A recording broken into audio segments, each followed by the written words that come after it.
Hello, everyone. Welcome to the PC Perspective Podcast. We're at episode 789. This is being recorded on September 4, 2024. I'm Sebastian Peak. Still Jeremy Hallstrom. Well, I'm Josh Walworth. 789. I'm Brett Van Sprunger. And I'm Kent Burgess. Wait, isn't that why 6 was afraid of 7? Because 7, It sure was. 8, 9. Yeah. Because 789. I thought we were going to start to go into a number. 5, 6, 7, 8. We're going to... Come on, you're a singer, Brett. Chauvel, You got some Chavasse, pipes. Haas & Pfeffer Incorporated. Exactly. Yes. Mm-hmm. We're gonna do it. We are. Yeah. Like it or not, we're going to do it. Mm-hmm. And to our audience that hasn't figured it out already, we're old. By the way, you can go to patreon.com/PCPer. That's PCPer. And support us like longtime members Durs, R. McFarland, and Final DX. Yes. Now, would the Final DX be the 486 DX overdrive chip? The DX4s? Was that the final DX? I feel like it was. Because the Pentium didn't have any DXs. They left that behind. You know, it's time for our most important segment of the week, Josh. Please talk about what you ate for lunch today. Oh, geez. It was a total gut bomb. They didn't have a burger special. So I had to make do. I had already tried the two new ones. Didn't want to go back to those quite yet. So I had to get the Barn Show Tots. Now, one of the things that originally put Born in the Barn on the map were their Barn Show chips, which are pub chips, thinly sliced potatoes fried up to give you chips. But they applied the recipe to tots. And I had to stir this up some because it's all layered down with the tots at the bottom. But it's smoked pulled pork, shredded cheddar cheese, jalapenos, red onions, and a spicy barbecue sauce. And, of course, all on top of a layer of tots. Did I say jalapenos? I did, didn't I? Yeah. Anyway. Yes, you did. It's a fantastic combination that is extremely satisfying and will fill you up for the entire rest of the day, which it has done for me. And, yes, I used a real utensil because it's really thick. Oh, and I forgot that they also pour queso all over the tots before they throw everything else on top. So it's extremely dense and extremely high in calories. But boy, does it taste fantastic. And yes, I'm now going to be fasting for the next 24 plus hours. It's time for PCPer News, and we have so much to talk. There's so many big, juicy news topics. We have reports of stuff. We have official announcements and launches for stuff. We have kind of unofficial announcements of stuff. Let's just get into it. News story number 1, AMD is said to be officially supporting a 105-watt TDP for those Ryzen 5 and Ryzen 7 chips that just came out, the 9700X, which came out at 65 watts for no apparent reason when the 7700X was a 105-watt part. The same story with the Ryzen 5 9600X. So MSI was the first to offer a BIOS update that enabled a 105-watt mode, and now Asus is offering one or will be offering one. And the report this is a story I got from videocards.com. I think their source was WCCF Tech. GISA 1.2.0.2 will officially support the change, and AMD will be offering a full warranty for the parts that have been set to 105 watts. So my question is, why didn't they just launch them at 105? Why launch at 65? Even though this does not really affect gaming performance, this affects all core workloads. But why would you want to see the big regression because of the 65-watt cap in all the initial reviews? Only to unlock it later. At the same time that Intel is dropping their maximum voltage, AMD is cranking theirs up. That's just conspiracy theory. Al in the YouTube chat points out it's an option, not on by default, as far as I know. Well, Sure. that's very possible. I doubt it would be on by default, but any enthusiast who watches shows like this and reads websites, they're going to be setting it to 105 watts. You want to get the most out of your chip. It's just free overclocking. I don't doesn't know. void your Honestly, warranty. if it was a radio button in the BIOS, I'd really want to research it. Wait a second. 65 or 105? That seems a bit much of a difference. And 105 is already so easy to handle. The way that they've had to overbuild coolers for so long because of what's been going on the Intel side of things, especially. That's nothing. You can air cool that without any throttling. So I'm looking forward to that. Of course, always excited about new Agisa microcode, as you all know.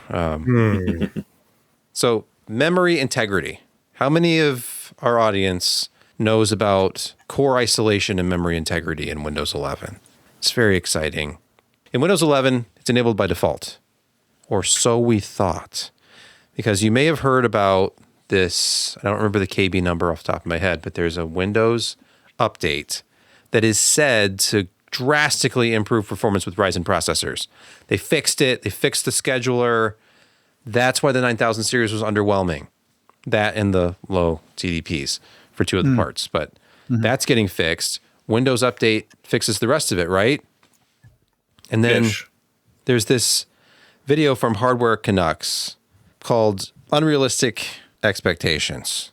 And I think they did the best job of showing the difference between the clean install of 23H2. Oh my God, they're getting old too. And the clean install of 24H2.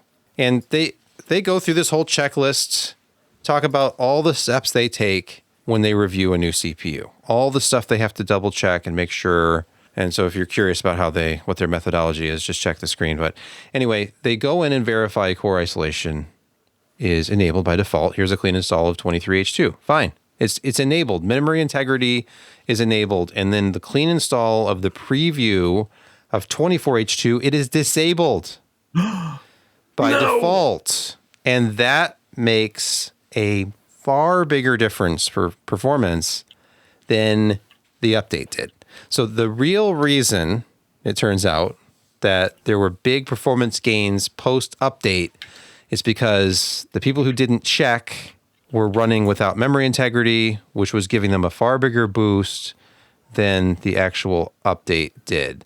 Here's their chart, and just watch their video, Hardware Canucks, on YouTube. They do great work. If you look at memory integrity on, post-update, it's a slight improvement. It's measurable, but it's small. It is a larger improvement to just have memory integrity off with the 24H2 by default. So it's another 10 frames per second almost, 9 frames per second on top of that. So if it's apples to apples, it's a far smaller improvement than some outlets have been reporting. So that's just another annoyance of reviewing these processors. First, you need a clean install. You need to have at the very least a clean install of the chipset driver. You have to make sure the game bar is going. You have to make sure that you're in a certain performance mode.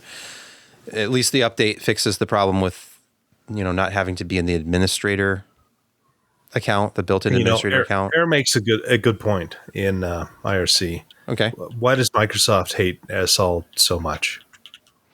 Why? Well, the thing is, the update, it improved things for both sides. So you can't even say that this is a pro AMD or even Intel, because turning memory integrity off improved performance for both processors. There was a video a few weeks ago, and I can't remember if it was on Gamers Nexus or Level 1 Techs, because both Wendell and Steve were on it.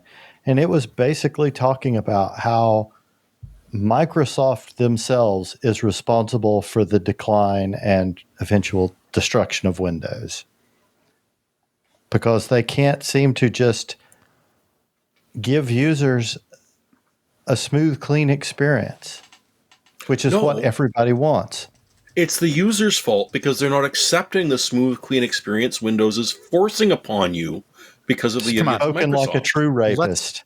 Let's talk about the control panel here for a moment and the machinations that it's gone through and the ability to wreck your PC just like that. It's so inviting. The icons are so pretty. Originally, Let's all go to the settings was supposed to be secret. No one was supposed to know about the 3-finger salute because that was too much control over your machine. Let's get away from all that control. Let's hide that. I'm pretty sure. I'm pretty sure this is going to be. Somebody asked in the chat if this is probably just a preview build thing. Of course. Why would Microsoft turn off one of their crucial security features by default? It's just an oversight in a preview build, and it will be back to normal with the final release.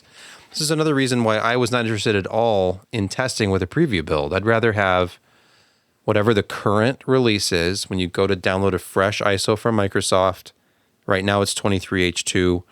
You run Windows Update. It will find the latest update that provides the scheduler patch and the administrator account fix. And then you're good to go. CR Poll says Microsoft support in July 2023 posted about turning off isolation to improve gaming performance.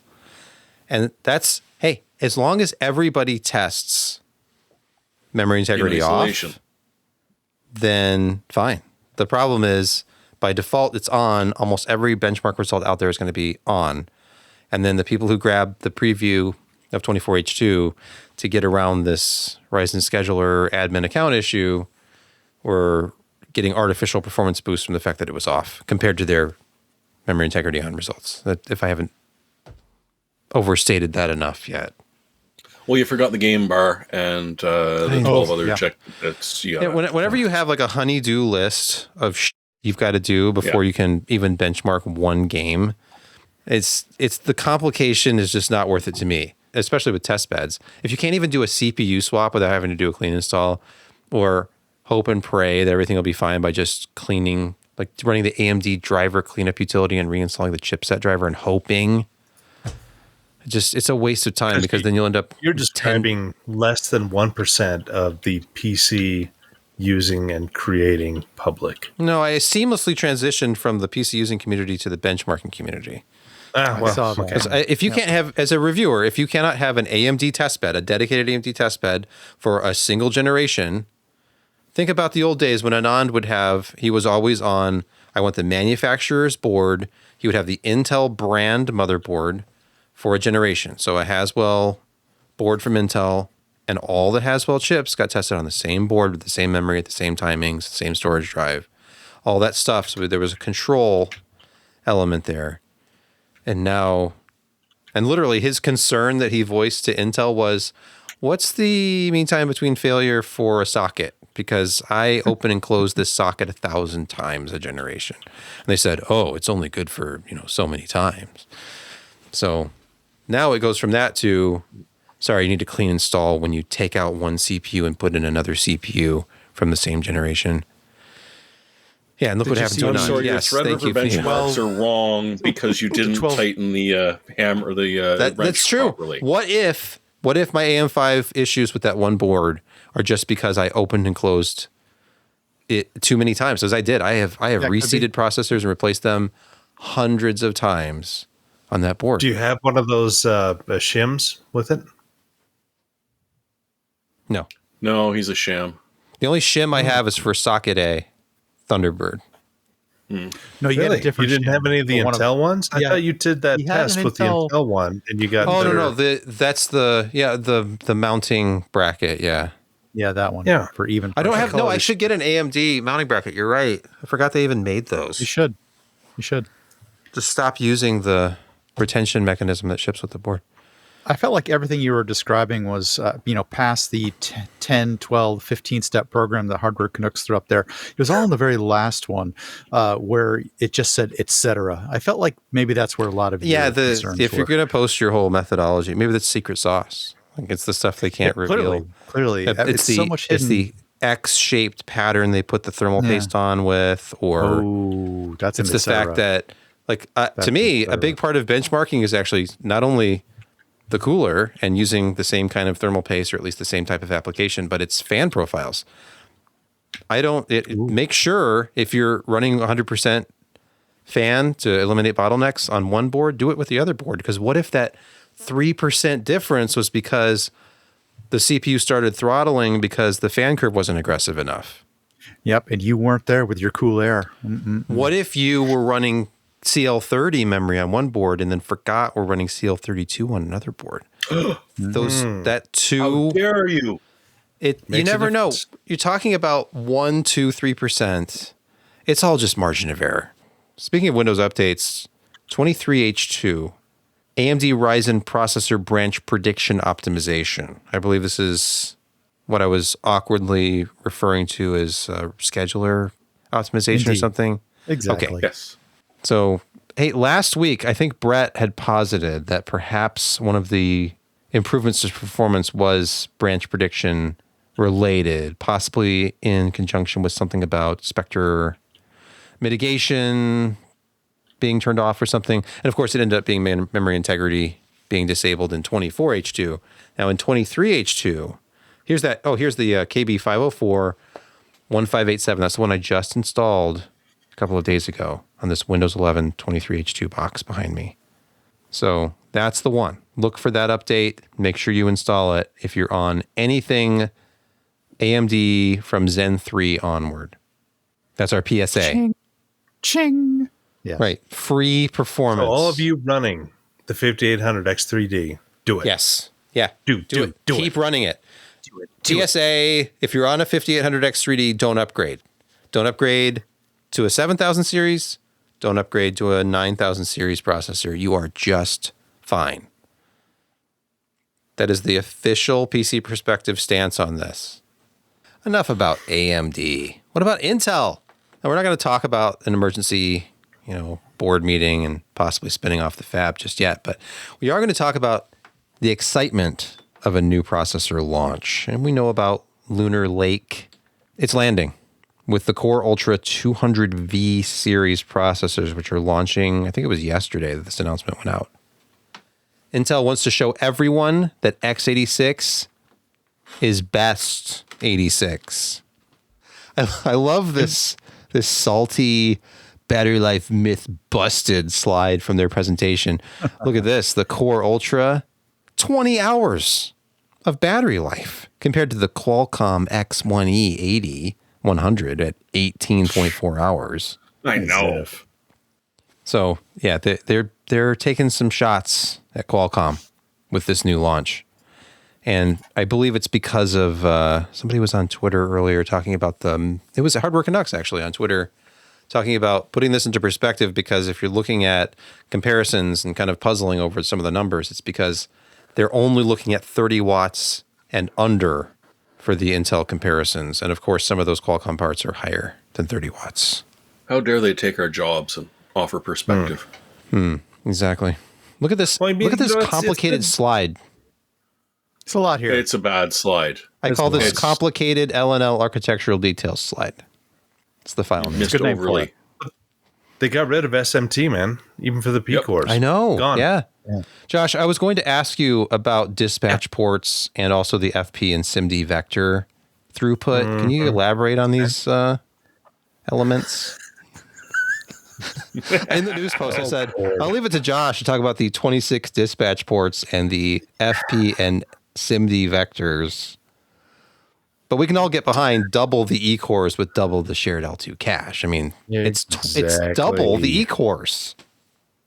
Well, we don't really. I mean, can you remember offhand how many dispatch ports they had in the previous generation? No, It's probably I like don't. 22, 24. Yeah, I don't remember. And so essentially what that does is, after decode and it dispatches everything, I think, then, you've got like AGUs and ALUs and then floating point and AVX and all that stuff. So, yeah, it's just going to be a little bit more efficient in dispatching this stuff, but it takes up silicon space. However, the thing I really wanted to kind of get to was, there's been talk for years and years that these, the ARM RISC architecture is inherently more power efficient than x86. And, maybe back in 2008, there was a lot more truth to that. But as process technology has improved and design has improved dramatically over the past 20 years, it really is I mean, it's sub 2% in between. I mean, just if you were to design something pure architectural differences, and it's just tiny. So yeah, it's design ability is going to overcome any kind of base architectural stuff, because the vast majority of CPUs are made up of cache everywhere. So yeah, it just doesn't hold water anymore. That the architectures are essentially level in what they can provide if you design for power efficiency. So yeah, AMD has their strict stuff. It's very competitive. Intel has this new one, which is pretty much all TSMC fabricated, and Qualcomm has theirs, which is TSMC fabricated. In fact, all of them are fabricated by TSMC, which is a huge blow to Intel Foundry because they can't do it yet. The hand in hand with, the design engineers and the fab engineers. I mean, there was a lot of synergy there in the past. They worked very closely together, far more than, the third party guys who, they would assign engineers to certain companies and to help, port everything over to their process nodes. The work between the Intel engineers was a lot closer. And then suddenly, yeah, they made a lot of really poor decisions on how to implement sub 14 nanometer. And hell, you could either, say that 22 nanometer was problematic and 14 was even more problematic. And then all of the cracks really appeared when they tried to go to 10. I hate to say the word problematic because, it's cliche. However, they just, I don't know. I mean, was it a lack of leadership? Was their vision of what they were trying to do? What was their reach exceeding their grasp in terms of materials and how everything came together? TSMC was much more conservative with their 7 nanometer. In many ways, a lot of the dimensions of 7 nanometer was closer to Intel's 10 nanometer. In fact, a little bit looser. But they were able to put it all together in a form that actually worked and gave their consumers and their customers a lot of value for what they brought to the table. And it ended up being a far superior product than what Intel was able to do with 10 nanometer. And they just iterated and iterated and iterated. I mean, it used to be like, AMD was very famous when they were doing their fabs, that they would do a constant evolution of their process technology and not these single big jumps. While Intel was like, we're just going to do single big jumps. And, we've stuck the landing every time. So we haven't, experienced any real trouble until 14 and 10 nanometer.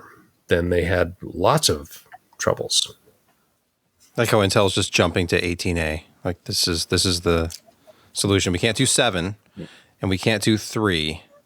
And 20. So let's clear that there's issues with 20 with their customers. Yeah. They delivered some to Broadcom and it didn't turn out very well. The Broadcom had to say this was not exactly to spec. It's not really working the way that we want it to. 20A? So 18A, 18.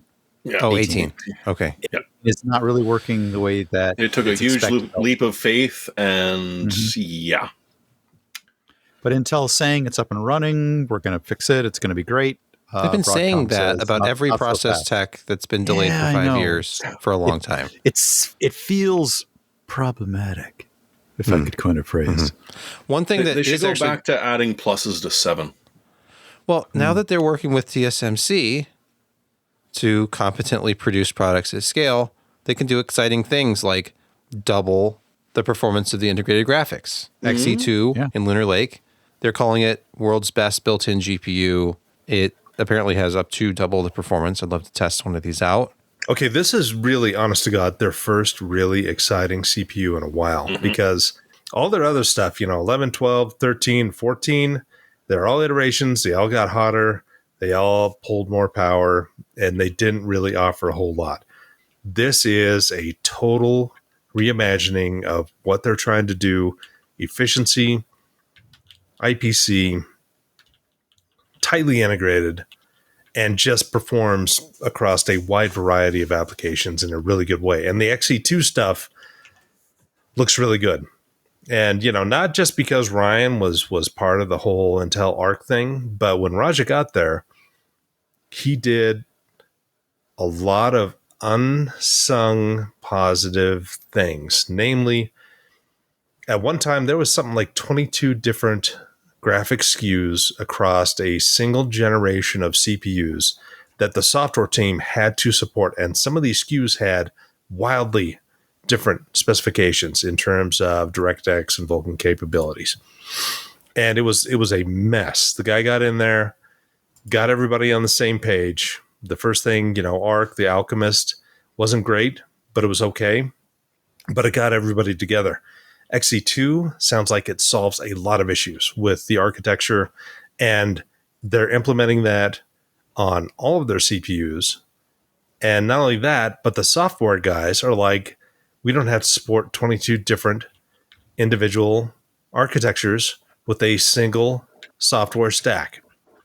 And it's going to do wonders for compatibility and performance for these integrated parts, and hopefully for their standalone graphics coming up maybe early next year. But tell us what you think, Sebastian, about the world's best integrated GPU. As I finally pull up the slide deck from their press kit. Actually talking about ray tracing with a built-in GPU. It's pretty good. Well, thanks to XeSS. Oh, there's that. This whole architectural approach reminds me of a non-Intel x86 based design, if I may. With the comparison, yeah, here we go. With the direct comparison to Qualcomm's CPUs or SoCs, you can see where it kind of will jump over to the M4, Apple's ARM-based CPU. And the comparison where they are today pretty much lands them, honestly, in M4 territory based upon some, back of the envelope figuring. I think they're limited to 32 gig on chip right now, so they can't hit sort of like the larger memory density sizes of their Apple's Pro and Max CPUs, but they're definitely in the zone of and performance envelope, I think. Oh, geez. And they've got tightly. It's sorry, I was just doing a quick Google search. Good one. The memory is very tightly bound to. Hey, it's true. Chips, come on, correct? You got it. Yeah, very, very correct. You are correct. Well, because on Apple, it's all unified. It's a unified memory architecture with the M4 processor. It's all of them have been that way. All the M1s. Mm-hmm. Well, not the M. It's not the M. It's not M1, is it? Is it always going to be called M1? It was M1. Is it just M? M2. I don't know. It's M1. It's M1, M2, M3. Well, M4 sort of is M2, out, right? M4, I mean, sort of. Yeah. Wasn't M3 more like M2 plus? Yes, that was where I was going. Okay. Yeah. So Intel wants us all to forget about the whole Qualcomm laptop thing. They're saying that their latest is going to be just as efficient, more efficient actually, and with more powerful graphics that can actually run games and not fail to run games like Qualcomm failed to run games. Ooh, ouch. It was brave of them to take stabs when, we all know the state of Arc when it launched with the drivers, and it's better now. It hurt. It hurt. So as we talk about the i9 14900K, this is a story from the FPS Review. They helpfully did a bunch of benchmarks with the processor post microcode update, the 0x129 BIOS, the microcode fix. But while we're talking about this, there's another story kind of developing that's about Intel not having stock of the i9 14900K and 13900K because they've replaced a lot of these processors and they're running out of replacement processors. Can I just insert like a Cheech and Chong motif here and then lean back and go, we smoked them all?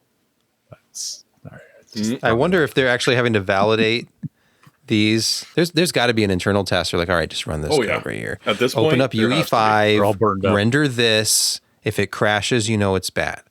And it's like they just throw them in the bin. Like, sorry, it takes me 100 CPUs to find a good one to send to this customer. That's what I'm thinking. Nope. Maybe. Nope. If that's true, that's horrific. Their bean counters are just going to be crying, clawing their eyes out. I'm looking for the story here. So here's one of the stories. This is from Tom's Hardware. Intel allegedly has, quote, stock availability issues, end quote, for i9 13900K and 14900K CPUs. And that's why they're not having a fire sale. Right. But they have given themselves, their warranty period is long enough. They've given themselves good runway to really try and service all the requests. So it's not like you probably won't get one. You may just not get one right now. But they do intend to produce a replacement. Are you willing to wait? As opposed you may have to wait. Buying an AMD X3D. I think that would be, I mean, if they were willing to give me a full refund for my purchase price. Yeah, never going to happen. Then I'd say, you know what? No, that's fine. Just cut me a check for my $549 and I'll just move on to something else. Ouch. To a processor that I can trust. Like 12th gen. The OG, before it was overclocked and then overclocked again. Of course, Kent, oddly silent, which is strange considering he's running one of these problematic chips, but he has never had an issue once. He keeps it cool. He keeps it cool. Super. He keeps he keeps those voltages in check. Cool. Keeps it delidded. You know, the thing that Intel has said that they found and what people are showing is that it's based on the vid calls. And the vid calls are always sort of in the microcode based on the silicon quality.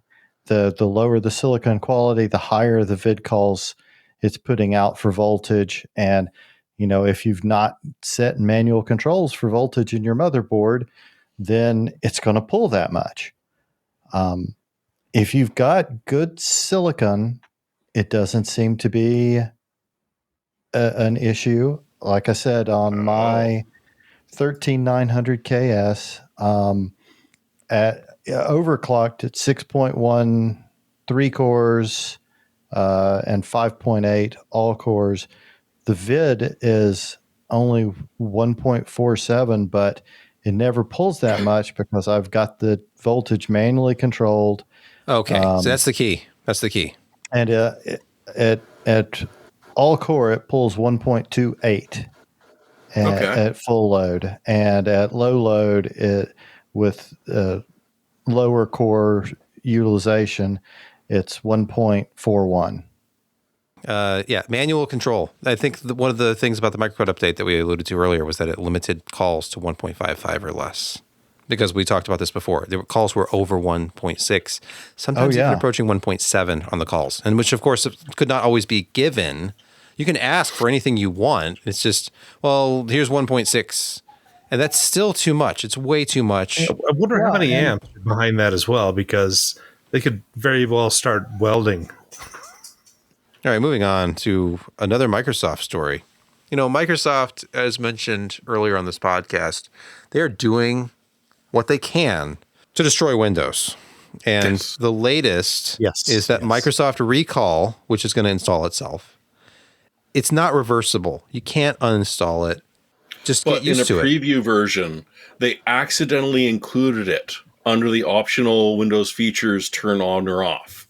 Oh, okay. And that was the mistake. Some people mentioned, oh, hey, awesome. I can actually turn this off under optional Windows features. To which Microsoft that was a bug, guys. Replied, yeah. That was a bug. We're getting rid of that because, no, we have to record everything that you do. As a condition the ability to turn it off. As a condition of using this software, just read the EULA. I'm sure this will be different with the next build. Yeah. As to use Windows, you will consent to share all device activity, including capture of all input, whatever's on the display at any given time, and share it with Microsoft. And you will have to have an active Microsoft account, an active internet connection to use your PC. And then there'll be workarounds And for you it. should feel lucky And that we let you do that. It's Those done loopholes for will be your convenience. closed. It's your convenience. And there'll be a bunch of internet know-it-alls who tell you it's a PowerShell command to do this and that. And then that will be reversed with another KB update that alleges itself to be a security update. And then there's more AI features and less but when control. do they start encrypting it? And then it'll be time. It'll be time for it'll be the year of Linux, the desktop. That's what it'll be. One day. We've been predicting the year of Linux for Yeah, but Microsoft is really trying to make Windows it happen. was never this onerous, I feel. Like even now, even today, September 4, 2024, I can still control my Windows Update experience to a certain degree by going into metered internet mode. And it doesn't reboot on me ever. I don't have to deal with the stuff that people who work for a living on, workplace provided laptops and have constant forced reboots in the middle of their workday. their PowerPoint presentation. Literally, this happens to my wife all the time. She's in the middle of a PowerPoint that she's making for a presentation the next day, working on updates, and the system is just rebooting itself. There's nothing she can do. Frozen. I'm jealous. We're not allowed to do that. Because I so want to do that. It's the Space Force scene. You've all seen it, right? Windows Only Update. that clip. I watched the Windows Update. Yeah. How long is it going to take? Watch that series. Let's pause here for a word from this week's podcast sponsor. With back-to-school time in full swing, don't let good nutrition take a back seat. Green Chef is making that way easier with 35 customizable recipe options every week, including the option to double portion your protein or veggies. Take advantage of this newest offer, which pairs Green Chef's healthiest menu ever with access to thousands of top-rated gyms and fitness studios using ClassPass. Right now, signing up with Green Chef as a new subscriber, you'll get 50 free credits to use at ClassPass, which is about a month's membership. In our house, we've been very pleased patrons of HelloFresh in the past, and now we are happy to expand our culinary choices with even healthier selections from Green Chef. Why not take opportunities to enjoy them both? Green Chef is making eating well much easier and tasting great, so have no fear. They have meals that can help contribute to a healthy lifestyle, whether your preferred diet is keto, paleo, vegan, vegetarian, or gluten-free. This is for anyone that enjoys tasty food that's good for your body and even the planet. Green Chef has over 15 recipes every week to support those lifestyles and more. You'll also find these recipes are ready in 25 minutes or less. You can tailor the menu to your needs, satisfy, and feed the family, all done in about 30 minutes. For ourselves, keeping up with our own busy lives, preparing meals with Green Chef saves us so much time and keeps us away from takeout. So go to greenchef.com/PCPerClass for 50% off your first box and 50 free credits with ClassPass. That's code PCPerClass at greenchef.com/PCPerClass to get 50% off your first box plus 50 free ClassPass credits. That URL again is greenchef.com/PCPerClass and use code PCPerClass, where you'll get 50% off your first box and 50 free ClassPass credits. Green Chef, the #1 meal kit for eating well. We're back, and we have some sad news to talk about before we get into Insecurity Corner, which is, of course, itself the saddest part of our show. True. And that is the end of an era. Cue the sad music. AnandTech is no more. It's the end of the road. In case you haven't noticed, the site is going read-only. Apparently, the And- forums will live on to some degree. So this is a With hard some OCP kind of alone. situation, then, is what you're saying. Yeah. Well, from the Yeah, forum not even that, perspective, because they're anyway. not allowing new people to create users on the forums. So imagine holding an old account on the forums and sort of bequeathing it to the next person, or maybe auctioning those off. Hey, I've got an AnandTech forum ID. I'm willing to sell it. Hey, he's not in that picture. No, he's not. Look at all first that one he's not been in. hair. I know. He doesn't have hair anymore. From He's like 98. me. Nope, that was many, many moons ago. So he started in 96, 97 when he was 14 years old. Yeah. And, GeoCities. yeah. Right? And I remember I started getting into stuff around 95. I had my first AOL account. And I had a 386 SX that I upgraded to like 6 megs of memory so I could actually go on and a modem. And I can go on and get AOL. And they had a browser.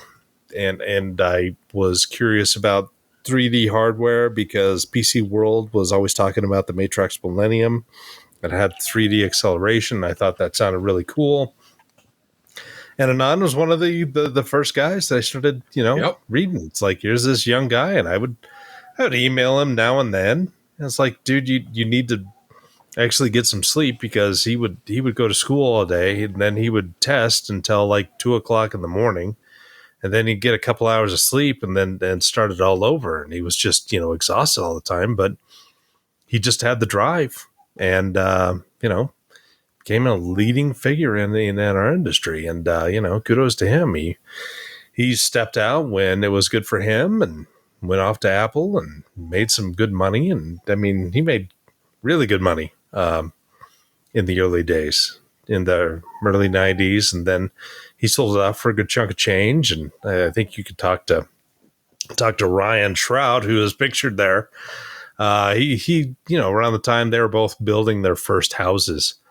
And, Ryan had a reasonable house, and then he started talking to Anand, and what Anand was building, it was like, geez, dude, it's like 4 times the size in North Carolina. But, it's what it is. Anand is a self-made individual. So it's sad to see it go.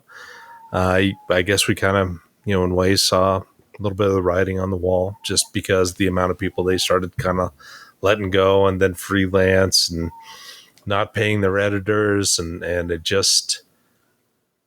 it's hard to keep that momentum going when you're dealing with a publisher who is, basically making you second fiddle to Tom's Hardware. So, which is also hard to swallow. Hey, they have more traffic, significantly more traffic. So it's like the mainstream arm of the tech. From, what is it, Future? Yeah, it's Future. Yeah. Who owns that? Mm-hmm. They're just looking at it like, times are kind of tough economically, and we're making more money with ad buys on this site, so let's just shut down that site. Unfortunately, AnandTech has always stood for more in-depth reporting. Like the architectural deep dives from Ryan Smith on GPUs were, the best you were going to get out there for a long time there. And, Anand used to do such incredible work that it was almost like he had sources inside the companies feeding him stuff that nobody else had. Like when he had those exclusive breakdowns of Apple's latest platform for every iPhone. You're like, where are you getting these? Apple doesn't publish this stuff. And then he starts working for the company. Like, oh, okay. He had a source. On that bright note, let's move to Insecurity Corner. Welcome to Insecurity Corner, your weekly reason to drink. D-Link in our first story says it is not. I love it when companies just say, hey, we're not going to fix this. 4 RCE flaws in DIR-846W routers. Buy a new router. Which we made end of life the 1st of this month. Right. Oh, yeah, that is the second flaws part we of can't the story. Yeah, buy a new router, guys. Sorry. Yeah. They literally made it end of life, and then it sort of announced that, we're not going to patch these. This is basically an ROW router, which is a rest of world. You don't see many of these in the US, but this is just an unfortunate typical move for a lot of these manufacturers who are building a commodity device to a price. And maybe some corners were cut, or the engineering expertise left the company, or they just don't care to support it anymore, and the money's not there to bother to do it, so they don't. The device we're talking about here is one of those typical upside down spiders, all-in-one router, internet, firewall, Wi-Fi devices. So a lot of people own those sort of things, and the rest of the world outside the United States is still a place. So there's a huge installed base of these out there still, because they were still being sold up until very recently. And people tend to keep these devices around a good number of years. I say 7+ years is not uncommon. And they're sitting somewhere that no one's looking at them. Right? It's just they're sitting away. It's done. You don't even think about it. And now, there's a couple of people out there who have put out a couple of network utilities that allow you to find these devices if you have them on your network. So if you're into corporate and you're looking for these, maybe you don't know you have them, there's some software bits out there that might help you find these devices. So these are remote code execution flaws in these. So your perimeter is non-existent, unfortunately, if you're running one of these and expecting a firewall. Isn't it far more likely that instead of trying to find these, there'll just be the plausible deniability of, I didn't know I had these, after all of your customers' data is exposed because you didn't upgrade the infrastructure? Yeah. The internet, quote unquote, the internet has reacted to say, just put some, open source firmware on the thing. Yeah.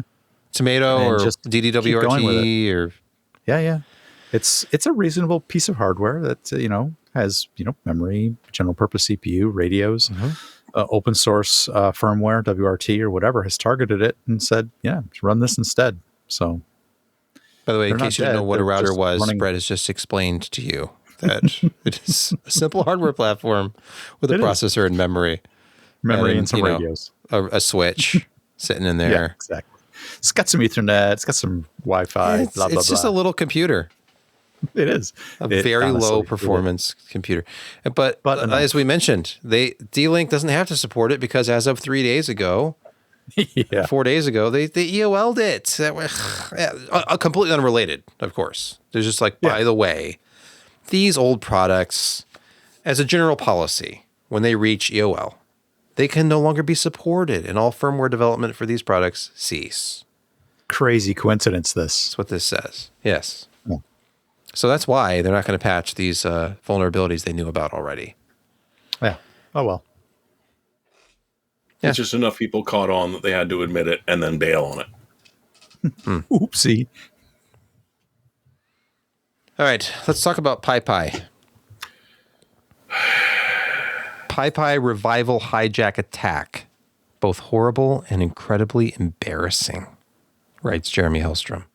It really is truly embarrassing because apparently when you delete a PyPy project, that name is immediately available for anyone else. And there is no sort of unique ID associated with your project other than that name. Jeremy, I have a question. Jeremy, what happens if somebody else claims the name and puts new software in the old name? What happens? You mean like someone who knew that this project was probably closing down soon to be replaced by another one and squatted to find the exact second that project got deleted and immediately created a brand new project with the exact same name? That. Pip is going to grab it quite happily without knowing a damn difference. And meanwhile, instead of getting the newest update to that package that you've been trying to work with for a while, you just pulled down a huge amount of malware. Surprise. Because how do you not do one of the most basic things of associating some sort of unique identifier with that name so that if someone does eventually show up with the exact same name again, that unique identifier doesn't match. And Pip is going to be like, are you sure about that, bud? But no, apparently that is not what they do. As second you delete it, the developer, the person who owns the project, gets a warning saying, hey, the second that you delete this, someone else can just remake that package name with something completely and totally unrelated, but I'm sure you're cool with that. Hey, bye. Is just ridiculously bad. And we're talking about, it's the Python repository where some of the biggest repositories are downloaded millions of times a day. This is not like a small thing. This is obscenely stupid and neglectful. There is no way that this should be a thing, and PyPy is not new, so it's no way that this should have been going on for this long. I don't know that there is, a backend that is able to deal with this and redo it. So that, I'm sorry, you're going to have to re-register your project with and we're going to have to assign a unique ID to it, and we're going to have to maintain a database of these, and yada yada yada. But no, this revival hijack should just be embarrassing as hell. Right now, according to JFrog, who was a developer, had a couple of packages on PyPy and decided to take a look and see what happened. And sure enough, boom, immediately one of them was taken over by someone else, completely hijacked. They figure, after looking through, that there's about 22,000 of these projects that, if they haven't already been, are are perfectly available for anyone else to grab that package name and load it with whatever they feel like. One of the things that they did do is grab and register a huge amount of deleted projects, put it under the name security_holding. And while they're not planning on maintaining them, they're not going to update them, they're not even going to upload a package to it, they have it, they own it, so someone else can't take it over. So it's putting, it's bailing the boat and slapping some duct tape over the hole. But yeah, this is just ridiculous. That should not be a thing. Even Microsoft assigns a unique identifier to an account. They really like their GUIDs. Though. Yeah, they do. You got to hand it to them. They GUIDed everything. So they GUID all over the place, man. Do. It's kind of nasty. You can't even wipe it off. This sounds dirty. It's globally unique identifier. What did you think? Okay. Jeez. All right, next news story, quickly. From Bleeping Computer, hackers inject malicious JS. That's JavaScript, by the way. In Cisco store to steal credit cards and credentials. So wait, this is company merch? Cisco's site for selling company-themed merchandise is currently offline and under maintenance due to hackers compromising it with JavaScript code that steals sensitive customer details provided at checkout. Yes, their own That's funny. company store. By the way, who is buying Cisco merch? Well, I guess people do. People with more money than sense. Same ones buying Cisco equipment. So employees then, perhaps? Are there Cisco fans who would spend their own hard-earned dollars on a Cisco hat? Or hey, you know what? I bought windbreaker? AMD shirts in 1997. So yeah, but you're an AMD fan from way back, so that makes sense. So yeah, the AMD store, the AMD, the Cisco store was was hacked, and it was running Magento. That's Adobe's commerce, platform. And there are unfortunately some hacks on Magento that can allow a bad actor to do threat injection. I can't go there. I just tried to go to the Cisco merchandise.cisco.com. Apologies, we're updating a few things. Yeah, I bet. They're relighting the iOS. Not that iOS, the other iOS. Right. So when the Apple they were rendering it in the checkout tunnel, and the clients were gobbling it up, swallowing the JavaScript and doing whatever. I don't know what it was. But yeah, Cisco, their own store got hacked. Hey, Cisco, if you can't trust Cisco, it might be time to switch to another brand. I saw what you did there. Yeah. Nick Giga? Right. Nope. It's getting cut. Okay.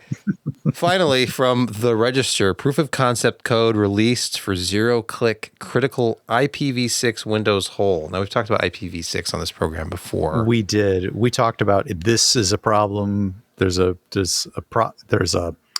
malware is going to hit this, and they have now. The proof of concept code, which is zero click. It just takes some specially crafted traffic to a Windows computer ready and willing to accept IPv6. If you haven't patched it, you will be exploited. And this, I actually didn't know this back then, but it actually affects Windows 10, 11, and Windows Server. I didn't actually know that at the time when we first talked about this. So does it affect Windows XP? Windows XP? No. Surprisingly, no. Nice. I don't think Windows XP, or they may have IPv6. I don't remember whether we ever got an IPv6 extension on XP. So. I almost think that we did. I almost think that we did towards with Service Pack 3 or something, or 4, that rare 4 one. There was a fourth one, wasn't there? But yeah, they're all vulnerable. This only scores a 9.8, not quite that coveted 9.9 territory. Yeah, IPv6 is in SP2. Oh, you SP2. can manually enable it. Came in earlier than I thought it was. So this is essentially zero-click crafted traffic. You're a victim, and you didn't even know it. So if you haven't patched, the only solution right now is to disable IPv6. And this is... Which you probably should do anyways, because no one actually really uses it effectively, apart from people trying to break into your systems. But just a decade ago, we were being told we're running out of we still are. room. Don't worry. And we have to switch to IPv6 immediately. Did you listen to your sentence? Just a decade ago, we were running out of IPv4. When I was listening to this podcast and others in 2009, I was being told that IPv4 was on its way out. Yep, still is. Don't worry. Okay. And it'll be the Euro Linux anytime, and so on and so forth. It's time for Gaming Quick Hits. And let's go to our first story here. Mod Retro introducing Chromatic. Now, this is interesting. Now, anybody who's ever looked into the retro gaming handheld world, they know about the Anbernic stuff. There's a lot of things out there. Analog has the ones that take cartridges. Well, now you've got Chromatic, which is a cartridge handheld, actually bundled with Tetris. I'm assuming a licensed version of Tetris. These are $200 the screen looks amazing on this, actually. Handhelds. Does it look amazing? I think so. It looks great. For this kind of game, it looks fantastic. Yeah. Okay. I have it's made of spinach. I have an Anbernic collection. I have the RG351, a couple different versions of that, RG350. I don't remember all the numbers now, but the 351V is great. It has a very, very nice IPS display. This looks fine. Whoa. Matching COS Porta-Pro Juniors. Wait, now you have my attention. It has a it has a headphone port. There's a jack you can plug a headphone into? All of these do, yes. Look, I think it's got a USB-C port on the bottom. Yeah. These are great. I'm loving these. Man, all those COSs that have that driver, that driver is so cheap, but it sounds so good. Yeah. It's got so much bass. It's just one of the best values in headphones ever. Yeah, it's unlike those headphones you're wearing right now. Actually, might have that crown now, but for a long time, and I actually talked to somebody from COS. I was enough of a nerd. I went to a trade show when I worked in retail and electronics, and there was like this trade show that I got to go to, and I found the COS guys, and I was like talking, sensitivity and like frequency response and stuff. And I was the only one like chatting up the engineer, and nobody else gave a crap. They were just taking their free sample and leaving. But they were very passionate about that stuff. They made the best cheap headphones you could buy. Mm-hmm. Would you believe in the last few hours, this home screen at Mod Retro has changed, and it used to call out a GameStop exclusive deal. Oh, it doesn't anymore. But you know how we talked about GameStop a couple of weeks ago or a week or so ago? Yeah, selling them retro cartridges again. Yeah, a lot of retro. And this was right in their new line of business. They're pulling these in, so they have a deal going with GameStop. So you could probably stop by, if you're into visiting this sort of thing anymore. go to GameStop. I bet they're pulling in some chromatic stuff so you can actually take a look at it. Yeah, Can I drive over it with a car like in the picture there? I'm just curious It's a how magnesium alloy case. So yes, Jeremy. That's what it says. I want to know how affordable this is compared to a Analog Pocket, because that's been the darling cartridge-based handheld using a modern screen, and it's currently out of stock. But I thought this was only in that $200 range. Maybe I'm wrong. Maybe this was more than $200, but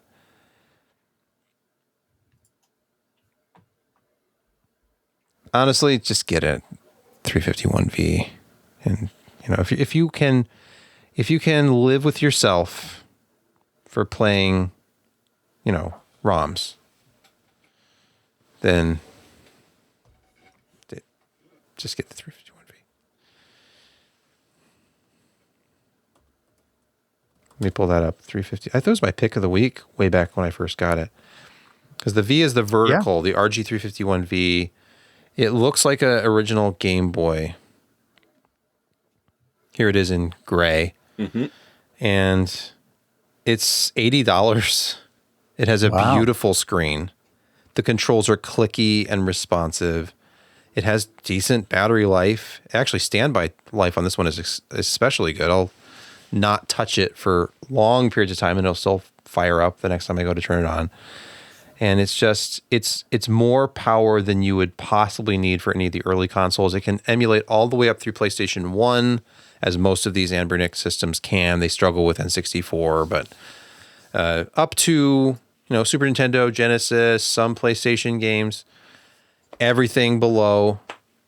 And Pocket Systems games look amazing on these screens. And there's so many filters. You can make it look just like the original greenish Game Boy, make it look like a Game Boy Color, Game Boy Advance. And yeah, so there's lots of different scaling options. You can do integer scaling. They're very powerful. There's lots of custom firmware options available. There's a whole world. Check out Retro Game Core on YouTube for all the walkthroughs and all this stuff.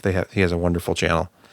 But yeah, I mean, it's $80 for that, or $200, and you still have to have cartridges. And then Analog Pocket, which of course is the luxury one for the people who are morally opposed to emulating. Sorry, it was another rant. Another annoying rant. You're going to have to cut this. You're going to have to cut that down. Cut it all. Yeah. This has been more of a rant cast than a podcast. Yeah, I need to just stay muted. Okay. Next story from Engadget. Concord is going offline. Hold on. Concord is already going offline. It was 2 weeks ago. 2 weeks. I know. They're going to refund everyone? They had the maximum choice. 25,000 players worldwide playing this game. Is this because they're going to do a write-off? Josh, it's going to just be a giant 8-year-long write-off of 100. It was 700. Josh, it was 700 concurrent players. They sold 25,000 copies. Oh, they never had more than 700 concurrent players. The numbers were abysmal. And how many of those were media or free? Oh gosh, I don't even know. But weirdly enough, hard copies of this are going for triple digits, $150, $200 on eBay right now. If you can, because there's going to be no more of these. Apparently, some players are really hitting the bricks and grinding like mad to get like the ultimate trophy. For what? It's going to be shut down. So they can screenshot it, just Photoshop it. Nobody cares. It just. Why would you do it if it wasn't going on? Maybe they'll reimagine it, and it'll come out in another year. Do you remember when 2 weeks he's gone? When people were putting their iPhones that had Flappy Bird still installed on them up for sale on eBay, and they were going for many multiples the price of a new iPhone? Yes. And when Twitter first became X and the icon changed, people were putting their iPhones with the original Twitter logo app pre-installed for I didn't realize thousands of dollars. That's just. I was tempted at that time, like, you know what? I have an iPhone 12 kicking around with the old Twitter app. I haven't updated in a while. I could throw that on there. Personal information be damned. Right. Yeah. So you have a clearly, there just wasn't anything compelling about Concord. It was very lackluster, and they went up against Apex, Call of Duty, Warzone, Fortnite, Destiny 2. Never heard of it. That was also from Sony, by the way. So Overwatch. I don't know what they were thinking. That they were competing against. Yeah. Yeah. Defiz says, can you please explain what Concord is? Concord doesn't exist. Please don't. I don't know what you're talking about, because that's because it's a big tax write-off. They're going to delete it. It was a supersonic airplane that could get you from Paris to New York City in a matter of hours. Oh, yeah. I guess it was just too expensive to operate, because it turns out that Mach speed passenger travel is a little too expensive. Really, it's really unfortunate that it was just for the elite, I guess. Mm-hmm. Overwatch 2 or Overwatch. Go look that up. That's what this is. Sort of. Half-Life 3. Now in make-believe news stories. Hey, Half-Life 3 it's a thing. is real. Sure it is. According to a reputable Valve insider. They quoted the word real in this headline. All right. They're quoting the reputable Valve insider. True. Now, the Valve insider in this story actually does build a compelling amount of circumstantial evidence. This is from a Twitter account called Gabe Follower. At Gabe Follower. There's a video down below if you keep scrolling. Half-Life 3 is real, and Valve are trying to hide that we're going back to Zen. Yes. Leaks towards semi-open worlds, weather system, day and night cycle, smart NPCs that can talk with you. Oh, no. He's been working on this video for 3 years, guys. Click it. YouTube. For 3 years. Click this Half-Life 3 confirmed video on YouTube. It's Rickrolling, right? I love the Half-Life 3 hype train. I don't even want to click. Because Gabe will never let you down. Never let you down. Is this the guy that Gabe had to get the restraining order against? Right. It was probably this guy. Yes. Probably this guy. I've been staring at Gabe through his window for years, and I've gathered all the evidence I need. Half-Life 2. If you haven't played it yet, you might want to go try it, Al. You might want to. I still haven't finished Half-Life episodes 2. Half-Life 2 episode 2. They have this a new what do they call it? The lighting effect when you went from a dark place to a light place. Oh, they're doing day-night scenario stuff. I mean, the rumors are they're doing day-night things and gravity and they're returning to Zen, and it's just it sounds fantastic. It's all fantastical. If perhaps Valve is no longer willing to shy away from this IP or this property, maybe they will do it. Is the hardcore I think they make more money not released than they do releasing. Right. Is the base there that's they're going to make so much money off of when they finally release it, will anybody be left? Who cares? Maybe it'll seem like a new game. I don't know. Half-Life 2 still looks pretty good for being out in 2004, 2005. Yeah. Well, the source engine light map, solid texturing, and everything was looks okay. Pretty astounding. Yeah. Plays at like 1,000 frames per second, but yeah. Well, you get the Black Mesa update for Half-Life 1 does the same thing if you want to replay that too. Yeah. There's a funny story in that there was a lot of updates that were done by the fans. There was another gaming studio that offered to do an update to Half-Life 2, and Gabe turned him right down and said absolutely not. But he is sanctioning or allowing, with permission, fans to do revival and update for the and bringing it up to date for all of the source material that's in the current existing games. They do support that. Like Half-Life 2 updated, and Black Mesa. There's a couple of them off the top of my head. Buck Mesa? Did you Black just say Mesa. Buck Mesa? No, I said Black Mesa. Oh, I was going to say Is- Buck Rep- Mesa Rep- is Mesa. my. Never mind. Oh, No, Yeah, but- nope. Okay, Not it's that- time for not picks that. of the Nope. week. Josh, picks of the week. You know what? Let's It go. looks like SSD prices are starting to go up. So maybe grab one of these if you're looking into expanding your storage. Next Storage Japan, pretty solid group, $130. It was cheaper, but not anymore. If you want King Max, I think is another group. They have less expensive, but I don't know what controller they use. But yes, start really paying attention. King Spec, not King Max. Pay attention to SSD prices. They look like they're finally, even though we've been warned about it for ages, it looks like they're finally starting to go up. Oh, look, it's Phison. I'm shocked. Yeah, Phison is good. Alan is happy that if you were to buy Yes. Phison controller equipment. Well, you'll be happy too. I mean, Phison is good. Yes. Thank you, Josh. Jeremy, Yeah. your pick. This week in confusing games that I don't know what the hell is going on, but looks like a hell of a lot of fun, and is in this time actually released. It's Squirrel with a gun.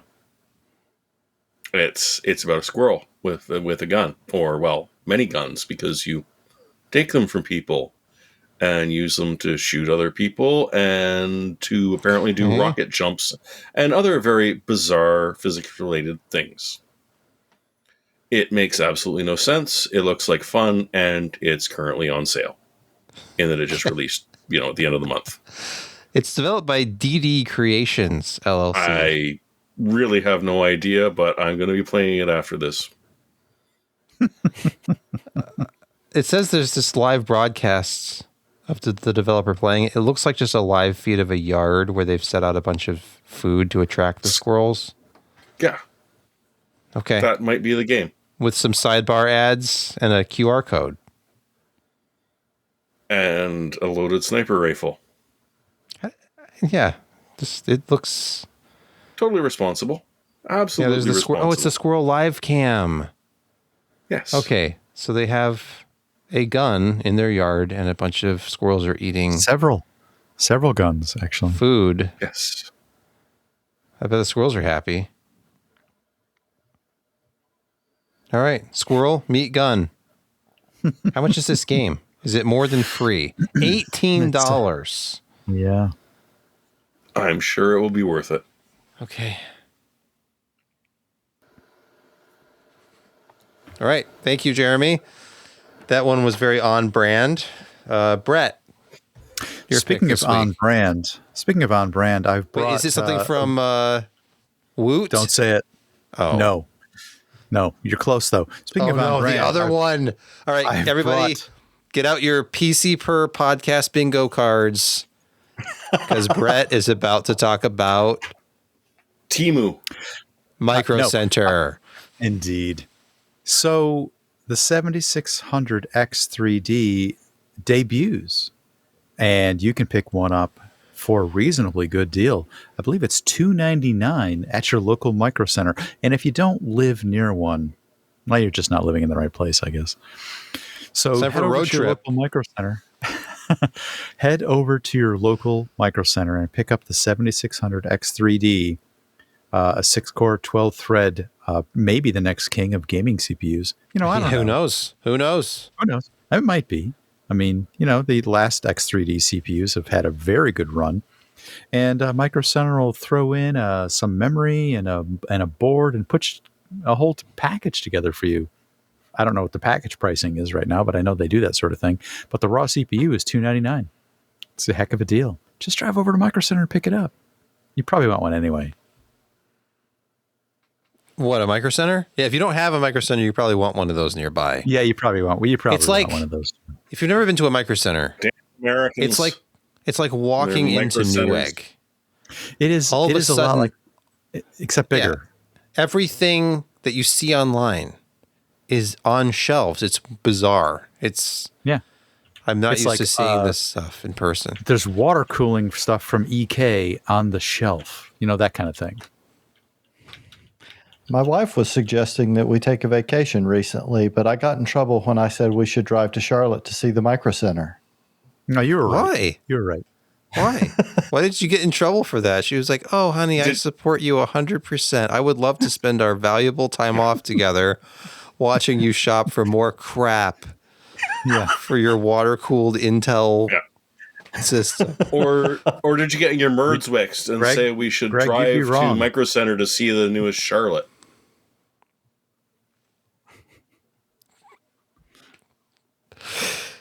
All right. Oh, Kent, your pick this week.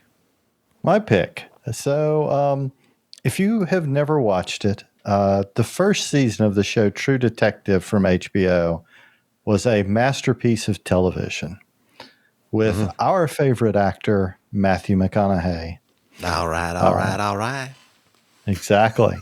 He and Woody Harrelson both put on probably their two of the best performances of their individual careers in that series. Seasons 2 and 3 were not good. Season 4, it's an anthology series, so each season is different characters, different story. Season 4, which just recently dropped, was pretty good, but still, the first season of this show was just fantastic. Yeah, it had Alexandra Daddario in it, so... Yeah, it's still on my list of things to watch at some point. It's fantastic. I highly recommend it. Nice. Real quick, my pick of the week is Kraken Guard from Old Spice. This is the scent that my son picked out because he had watched 20,000 Leagues Under the Sea, and he thought that, the sea monster was cool, and then he saw this in the store. He's like, "Hey, only look. $4.99." I think the price was right. Very competitively I hear priced it. for a 2-in-1 shampoo and conditioner. I hear it smells like victory. You know what? I have a theory about this, and I think this is who makes Old Spice, isn't it? That one company that owns everything. Probably there are only Procter & like Gamble. 7 companies. Yeah, it's P&G. Procter & Gamble, So of course. doesn't P&G also make Head and Shoulders? I would assume so. Because this stuff looks and feels like Head and Shoulders, but it doesn't have the ingredient in it that Like makes literal it. Head and Shoulders or the product? No, the product. Okay. It's just weird. It smells fine, but then you actually use it and it's like, this is like that it's like a pale greenish blue and it's thicker than regular shampoo. Like, this is just Head and Shoulders. They're just recycling stuff. That's my theory. Used Head and Shoulders. I feel like Extra creamy. Who makes Head and Shoulders? Is it P&G? Yes, it's P&G. They're just recycling Head and Shoulders. It's all a scam. Shampoos are all the same. That's all I have to say. So you can protect your head and shoulders and guard your crack. And what about your knees and toes? You got to be careful about those crevices when it comes to the Kraken Guard. Oh, goodness. Okay. I'm going to be sued by Procter & Gamble. We're turning into pumpkins. Yeah. Mm-hmm. Okay. Hey, it is 12 o'clock Eastern as we speak, as we record this. It is time to say goodbye. Josh, do you have an outro for us this week, or are we just going to... I do here? Expended myself and hurt my back last week. And at my age, you shouldn't exert yourself, especially mentally, because I've been just useless at my work for the entire week. And my wife has suggested to me that I should maybe slow down a little on outros because I'm just not the man I used to be.